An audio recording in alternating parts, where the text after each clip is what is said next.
going on, people? How are we doing? It's August 2024, 23rd of August to be precise. It's almost the end. How is that coming around? How's your summer? You know, I didn't go away. Did you go away? Leave a comment below. Let me know where you're going. Anyway, so what we're going to be talking today in this video is the IT market and where things are heading. I think a touch of excitement is coming our way, in my opinion. Kind of like where we're going. But who knows? It's just things are just fluctuating. One minute you think you're good, next minute you're bad. I stay away from LinkedIn these days. Gosh, it's depressing there. You got people who've been made redundant like two, three times in like 1, 2 years, you know? But anyway, there's nothing we can do about it. Let's have a little share on the screen and let's get down to the business. So if you ever want to know how I record my videos and stuff like that, it is using what was that? Zoom. So yeah, if you want to learn how to record and stuff like that, use Zoom, people. Anyway, let's look at the market. Let's look at the market. Now, here we go. We're going to look at permanent first. I'm going to just focus on Azure, however you want to pronounce it.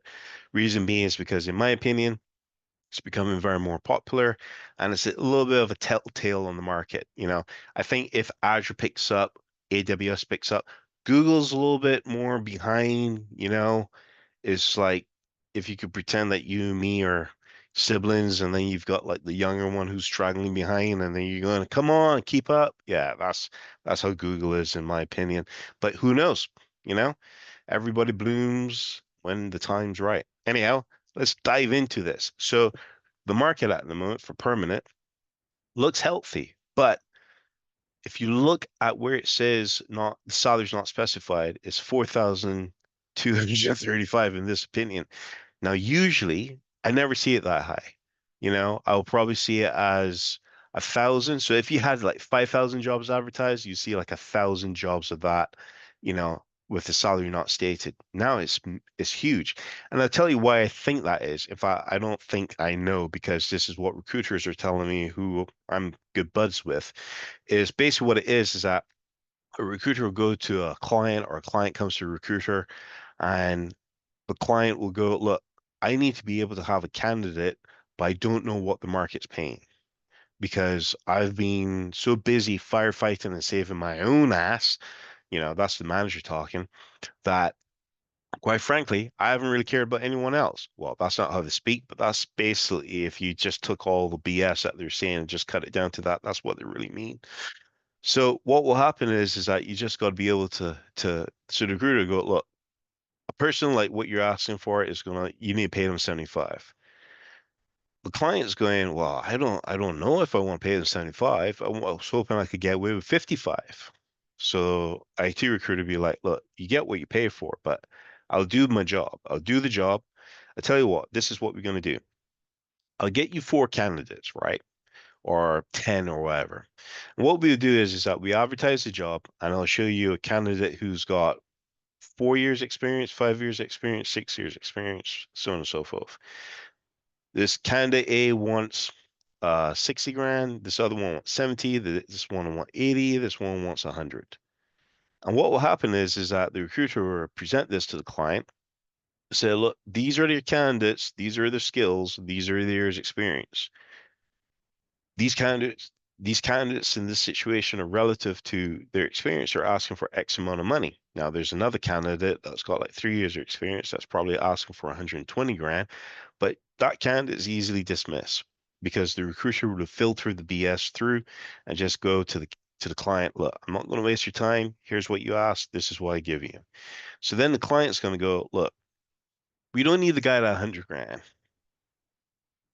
because he's got skills that or she's got skills that we don't really need. The recruiter, if they're doing the job, will go, well, if you think about it, you may not think that you want the guy at 100 grand, but he's capable of doing the job of two juniors or two mid senior or two mid people or a senior and a, whatever. And they could be their next manager and help you actually focus and rehome the business. Rehome, sorry, not rehome. So it really depends on like who's saying what, when, where, and how. Okay. And a good recruiter does the job well.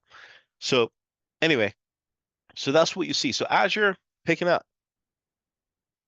in terms of contracting, I'm seeing a spike in jobs advertised.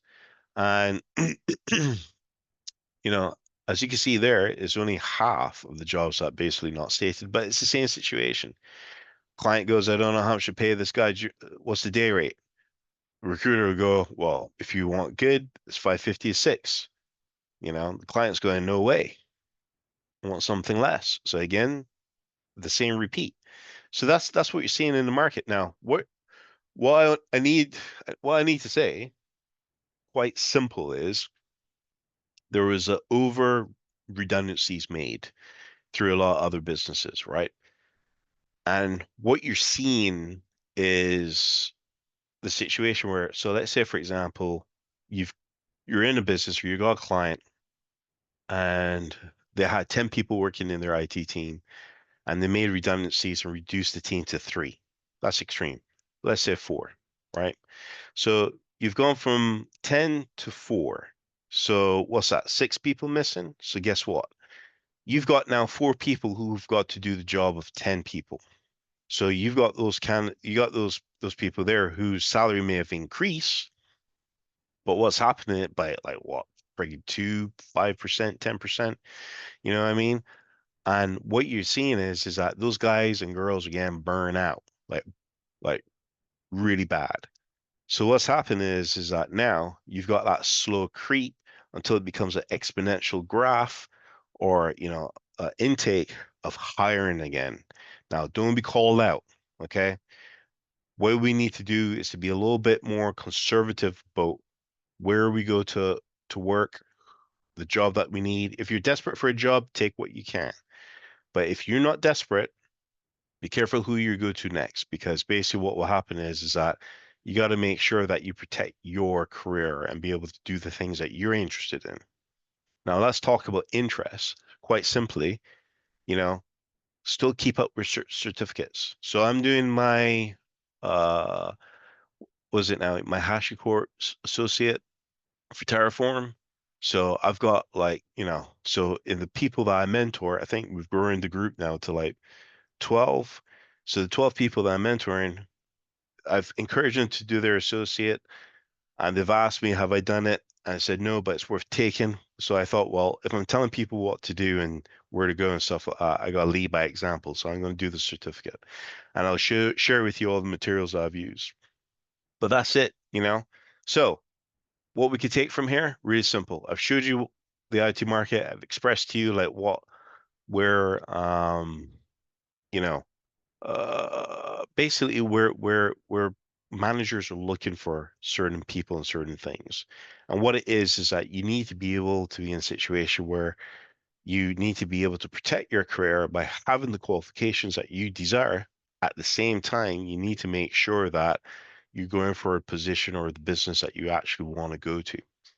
You know, at the end of the day, it's down to you to protect your career. Don't make it your company's business to be able to do so, because at the end of the day, if they have to make a cut, that cut could be you. So, you know, just protect yourself by being able to protecting your career.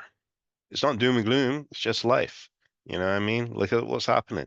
You got people on LinkedIn who've like, I don't know, they've in the last year, they've maybe being made redundant like twice. That's big. That's extreme. That's heartbreaking. Anyway, you have a good day. See you soon.